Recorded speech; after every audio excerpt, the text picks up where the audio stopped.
So I remember back around the time I started playing guitar, one of my early influences, as I think this is true of a lot of guitar players, was Jimi Hendrix. And I'd see videos of Hendrix playing.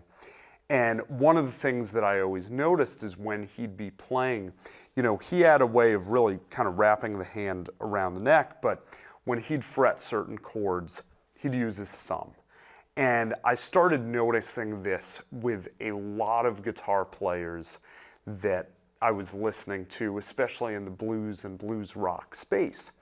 And it was a tricky one for me, because coming from a background where I was playing violin as a kid and technique was very structured and everything had more of a place, the thumb was meant to basically stay on the back of the neck, provide a counter pressure and not do a lot more. But especially as we get to these shell voicings, and then as we move forward with these shell voicings, we have a lot of options to add extensions, to add more notes, even just add the fifth back into the voicing, or, and don't worry about knowing what this means yet, but adding the 9, adding the 13, adding some other notes. We get limited by the amount of fingers that we have on the left hand, and the thumb can be a huge benefit, both from making some chord changes easier, as well as just freeing up more digits on the left hand. Now, that being said, I've seen so many pitfalls with using the thumb, and when I started using my thumb, I ran into a lot of those. Now, the biggest one, so if we take that 6-string rooted shell voicing for, say, an A7.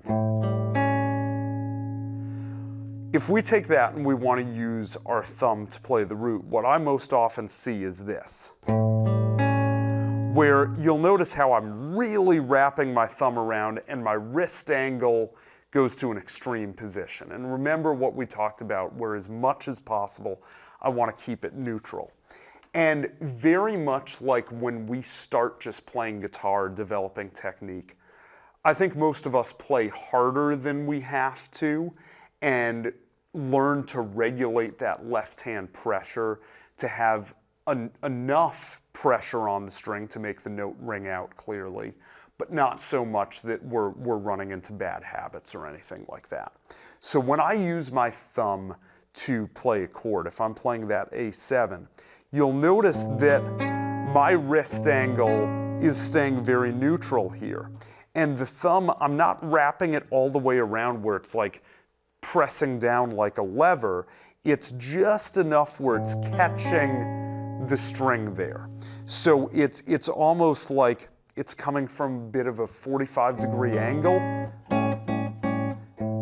and it's still ringing out plenty clear. And you know, that allows me, if I want to add the fifth, 13, 9, and use these fingers, I now have them available where I wouldn't have as many options if I had to play the root with my first finger.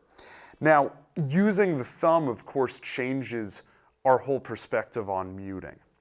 Because when I am playing this dominant 7 shell voicing, like this, we talked about how the A string, even the B and high E are largely being muted by the underside of the first finger. That's not an option anymore if I'm using the thumb.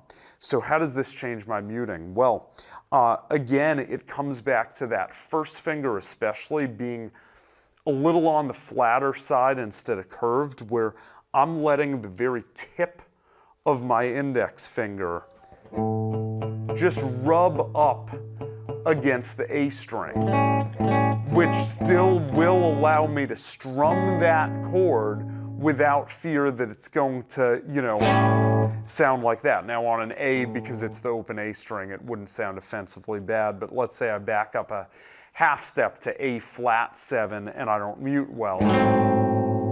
That's not a chord that I want to hear. I have to make sure that A string's muted, where now it sounds good.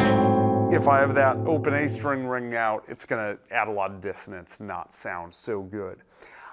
This is something where I think as you start to involve the thumb and as we bring it around, when I started working on this, I did it in very small amounts. I wouldn't go from not using your thumb to trying to use it everywhere. I would manage it where it's like, okay, is there a chord where this really makes sense to use it? So what we're going to do here, we're going to play that same shuffle in the key of C. We're going to have no quick 4 here, just a 5-4-1-1 turnaround. And with that, for the 1 chord, that C7, I'm going to wrap the thumb and let that play the root. I'm not going to go and play the 4 and 5 down here for now, just because I don't want you overtaxing that thumb. I really want you just on 1 chord, just on the 1 chord, focusing on making that thumb work for you as well as possible. 1, 2, 3, 4.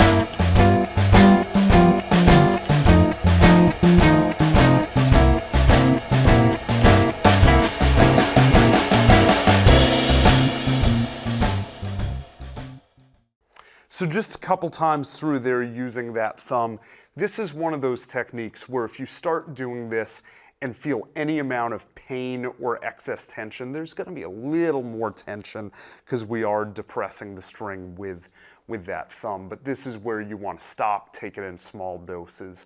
And I would absolutely love to see some video of you starting to use your thumb, just so that I can keep an eye on it, give you any pointers on the technique and making sure that you're setting yourself up to use it in the best way possible.